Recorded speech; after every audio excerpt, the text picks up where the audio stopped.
Did you know that your favorite superfood could quietly be working against your health goals? We're talking about avocados, those creamy, nutrient-packed fruits that have become a staple in everything from breakfast toast to smoothie bowls. On the surface, they seem perfect, rich in heart-healthy monounsaturated fats, loaded with fiber, potassium, and antioxidants. Americans now consume over 8 pounds per person every year. But beneath the hype, there are some surprising truths. While avocados can be incredibly beneficial, there are 6 common mistakes that could actually turn this health hero into a hidden hazard. From digestive discomfort to nutrient absorption issues and even unexpected allergic responses, these pitfalls are more common than most people realize. Social media has created a kind of avocado worship, encouraging daily use without any awareness of the risks. But nutritional science offers a more balanced view, one that respects the power of whole foods, while recognizing that how and when you consume them matters just as much as the food itself. In this video, we'll uncover 6 science-backed avocado mistakes that could be undermining your well-being and how to fix them. Stay tuned until the end for a surprising tip that could help you get the full benefit of avocados without the downside. Mistake number 1: toxicity, nature's defense mechanism. Avocados have gained widespread popularity as a nutrient-dense superfood, yet few are aware of a naturally occurring compound within the fruit called persin. Found in all parts of the avocado plant, persin acts as a biological defense against fungi and other pathogens. While the edible pulp contains relatively low concentrations, persin is significantly more concentrated in the leaves, bark, skin, and seed, parts occasionally consumed in teas or powders in alternative practices. Scientifically, persin is a lipid-soluble toxin structurally similar to fatty acids. Its fungicidal properties benefit the plant, but raise questions for human consumption. Research published in the journal Toxicology in vitro demonstrated that avocado extract containing persin caused DNA fragmentation in isolated human white blood cells. These results classify persin as genotoxic in vitro, meaning it can damage genetic material under controlled laboratory conditions. However, in vivo relevance remains uncertain. In a healthy human body, compounds like persin are typically neutralized by hepatic enzymes, especially those governed by the cytochrome P450 system. Still, there is growing concern that individuals with impaired liver detoxification capacity, whether from genetic polymorphisms, chronic inflammation, or existing hepatic conditions, may be more vulnerable to cumulative exposure. Animal studies offer further insight. According to veterinary toxicology literature, persin is cardiotoxic in several species. Birds exposed to avocado products often experience myocardial tissue damage and respiratory distress. In lactating mammals, such as goats and cattle, persin ingestion has been linked to mastitis and decreased milk production. While these findings do not translate directly to human physiology, they highlight the compound's potent biological activity and warrant caution. From a clinical perspective, the solution is not to avoid avocados entirely, but to consume them mindfully. Avoid using non-edible parts of the plant in any form. Wash whole avocados thoroughly before slicing to prevent cross-contamination from skin to flesh. Most importantly, observe individual tolerance. In cases of unexplained fatigue, skin reactions, or digestive irregularities, it may be appropriate to implement a cyclical approach, such as consuming avocados 5 days per week and taking 2 days off to reduce the risk of subclinical buildup. In conclusion, persin is a biologically active compound that requires informed handling. While avocados offer significant health benefits, awareness of persin and its potential implications ensures that those benefits are achieved without unintended consequences. Mistake number 2: latex, fruit syndrome, hidden allergy risk. Latex, fruit syndrome represents a significant, often overlooked medical issue that highlights the complex cross-reactivity between environmental and dietary allergens. One of the most documented culprits in this condition is the avocado. While this fruit is widely celebrated for its nutritional profile, Individuals with a latex allergy may unknowingly be at risk of experiencing immune responses after consuming it. The biological basis for this syndrome lies in molecular mimicry. Avocados contain specific proteins, particularly class echidinases and profilins, that structurally resemble HEVB proteins found in natural rubber latex.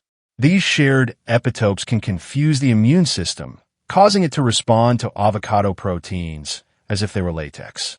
The result: a cascade of immune responses ranging from mild oral irritation to severe systemic reactions.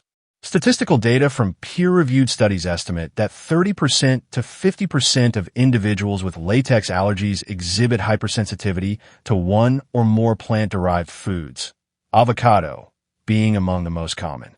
Other high-risk foods include bananas, chestnuts, and kiwis. Unfortunately, many individuals remain unaware of their susceptibility until they consume the fruit and experience symptoms. Symptoms of latex fruit syndrome may begin with oral allergy signs, tingling, itching, or mild swelling of the lips, mouth, or throat shortly after ingestion. In more sensitive individuals, these may progress to systemic manifestations such as hives, nausea, abdominal cramps, and, in rare but serious cases, anaphylaxis, a potentially life-threatening condition requiring immediate medical intervention. From a clinical risk management perspective, individuals with a known latex allergy, or even those with unexplained oral reactions to certain fruits, should be evaluated by an allergist. Testing for IgA antibodies to both latex and cross-reactive food proteins can help determine specific sensitivities. For the general population, it is advisable to introduce avocados cautiously if there is any suspicion of related allergies. Begin with a small portion and observe for any symptoms over the next 30 to 60 minutes. If reactions occur, discontinue use and seek professional evaluation. In summary, while avocados are generally safe for most, they can pose a hidden danger for a subset of the population due to immunological cross-reactivity. Awareness and early screening are key to preventing potentially serious allergic responses. Mistake number 3, the calorie trap. Healthy but dense. Avocados are often praised for their heart-healthy monounsaturated fats, potassium, and fiber. But despite their nutrient density, they're deceptively high in calories, something that even health-conscious individuals frequently overlook. A single large avocado can exceed 300 calories, placing it in the same caloric range as a small meal. This isn't a concern when used appropriately. However, the problem arises when avocados are stacked on top of other fats, added to salads already dressed in olive oil, blended into smoothies containing nut butters, or layered on a toast alongside eggs and cheese. While each choice may seem individually healthy, the cumulative energy load becomes substantial. Clinical trials, such as the one published in the Journal of the American Heart Association, 2022, support the idea that moderate avocado consumption, around 32 grams per day, or roughly 1/4 of a medium avocado, does not result in weight gain and may even support cardiometabolic health when used in place of less healthy fats. But this nuance is critical. The benefit comes from replacement, not addition. In my clinical practice, I've worked with numerous patients who are frustrated by stagnant weight loss progress despite eating clean. A common thread was excessive avocado consumption. For instance, adding half an avocado to morning toast, another half to a lunch salad, and a full one to a smoothie can add 400 to 600 extra calories to the day. Even small caloric surpluses, just 100 calories daily, can lead to several pounds of weight gain over a year. Furthermore, many people don't measure. They slice an avocado by eye, often underestimating portion size. 1 tablespoon of olive oil contains about 120 calories, yet most individuals underestimate by 30 to 50%. Avocados, similarly, are rarely portioned accurately. The practical strategy here is simple but effective. Treat avocados like any other calorie-dense fat. Weigh or measure approximately 50 grams, about 1/3 of a medium fruit, which delivers 80 to 100 calories. Use it in place of oils, mayo, or spreads rather than on top of them. When managed this way, Avocados can remain a powerful ally in a nutrient-dense diet without inadvertently sabotaging your calorie balance or metabolic goals. Mistake number 4: medication interactions. How avocados can complicate drug therapy. While avocados are widely considered a health food, their complex nutritional profile can interact with several commonly prescribed medications, posing risks for individuals with specific medical conditions. This is particularly relevant for older adults who are more likely to be managing multiple chronic conditions with long-term medications. One of the most important considerations is avocado's vitamin K content. Though not as high as leafy greens, a cup of avocado still provides a moderate dose of vitamin K, enough to matter for individuals on anticoagulant therapy, such as warfarin, Coumadin. These medications work by suppressing vitamin K, dependent clotting factors, and even moderate shifts in vitamin K intake can destabilize INR levels, increasing the risk of either clotting or excessive bleeding. Consistency is critical. If avocado is consumed regularly, the intake must remain steady day to day, not fluctuate. Another issue is potassium. A single cup of mashed avocado contains roughly 975 milligrams of potassium, more than twice the amount in a medium banana. For most individuals, this is beneficial. Potassium supports cardiovascular function and blood pressure regulation.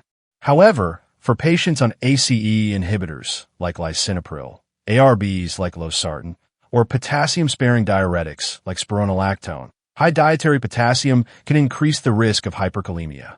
This condition, marked by elevated blood potassium levels, may lead to cardiac arrhythmias or, in severe cases, cardiac arrest.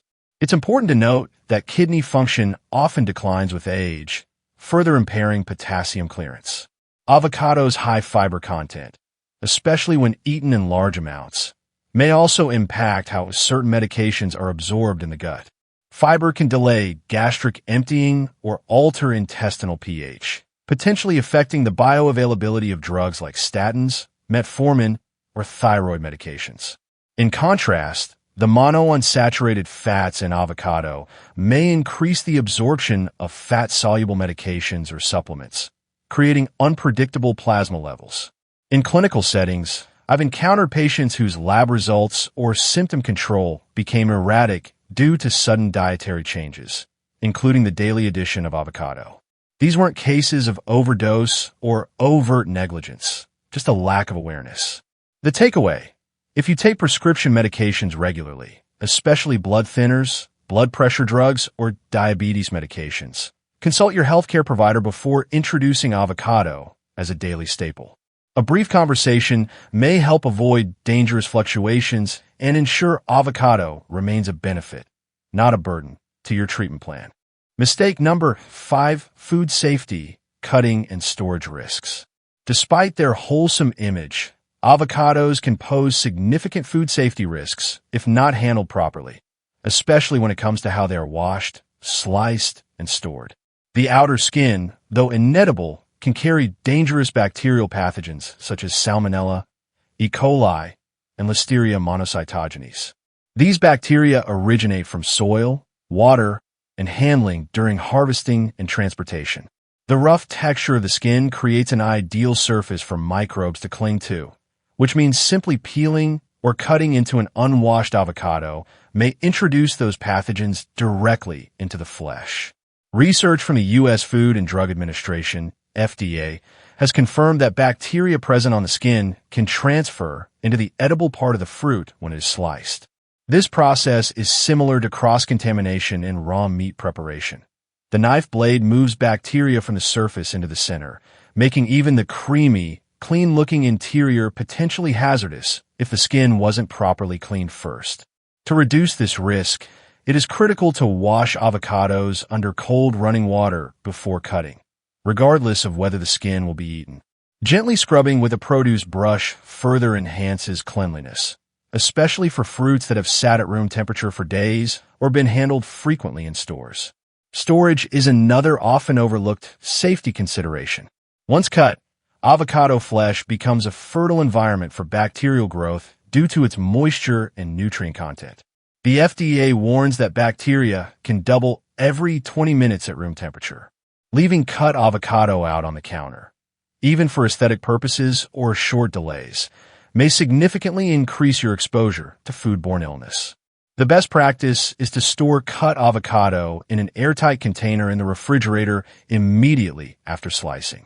To minimize oxidation and browning, you can place a thin layer of lemon juice or olive oil over the exposed surface, but this does not replace the need for refrigeration. Cut avocados should be consumed within 2 to 3 days to ensure safety and freshness. Finally, practicing clean kitchen habits matters. Always sanitize knives and cutting boards after handling produce and between uses to prevent cross-contamination with other foods. In households with immune-compromised individuals or children, these steps become even more critical. Handled wisely, avocados remain a safe and nutrient-rich food.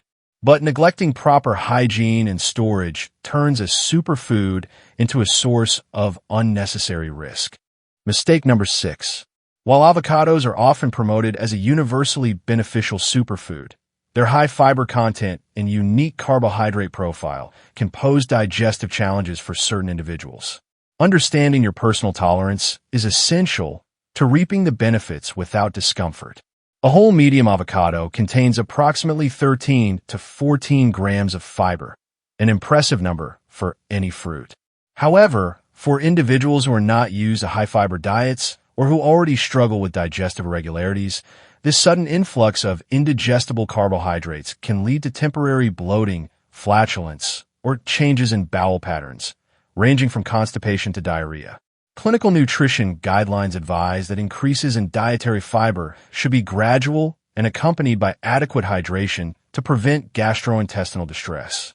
In addition to fiber, avocados contain sorbitol, a sugar alcohol categorized under FODMAPs, fermentable oligosaccharides, disaccharides, monosaccharides, and polyols. Sorbitol is poorly absorbed in the small intestine and can ferment in the colon, causing gas and bloating in individuals with irritable bowel syndrome, IBS, or small intestinal bacterial overgrowth, SIBO. Even small amounts of sorbitol can provoke significant symptoms in highly sensitive individuals, making portion size and frequency critical. Another consideration is histamine sensitivity. As avocados ripen, they naturally accumulate histamine. People who are unable to adequately break down histamine, due to genetic variations affecting the diamine oxidase enzyme, may experience symptoms such as headaches, skin rashes, nasal congestion, or mild throat irritation after eating ripe avocado. These are sometimes mistaken for allergic reactions, but are more accurately classified as food intolerances. Relatedly, oral allergy syndrome, OAS, a type of cross-reactive pollen food allergy, can also cause tingling or itching in the mouth and throat. This is most commonly seen in individuals allergic to birch pollen and typically occurs when consuming raw fruits. Cooking avocados slightly or consuming them with other anti-inflammatory foods may help mitigate these reactions. Finally, enzymatic and genetic variability in fat metabolism also plays a role. Some individuals have lower levels of pancreatic lipase, the enzyme responsible for digesting fats, which may lead to discomfort when consuming high-fat foods like avocados. To navigate these potential issues, begin with small portions, 1 or 2 tablespoons, and observe your body's response. Keeping a food journal that records portion size, preparation method, raw versus cooked, and any physical symptoms for 24 to 48 hours after consumption can help identify patterns. For sensitive individuals, rotating avocado intake every other day or 3x/week, rather than daily consumption, can also reduce cumulative effects. Avocados are one of nature's most nutrient-dense foods, but even optimal whole foods come with conditions. The unseen hazards, persin toxin, calorie overload, hidden allergies, pathogen exposure, medication interactions, and digestive sensitivities can turn a superfood into a risk without careful attention. Yet, when consumed thoughtfully, they offer tangible health benefits: cardiovascular support, eye protection, nutrient absorption, and anti-inflammatory effects. This is about informed consumption, not fear. The healthiest long-term habits are rooted in balance, understanding both benefits and boundaries. By measuring portions, rotating intake, following food safety protocols, and monitoring your body, you transform avocados into a wholesome ally rather than a silent foe. If this deep dive helped you reframe how you think about avocados and inspired a smarter approach, please subscribe for more clinically anchored nutrition insights. Drop a comment below sharing which tip surprised you, and share this with anyone who might be unknowingly misusing this trending superfood. Here's to mastering smart, health-supporting habits, one creamy slice at a time.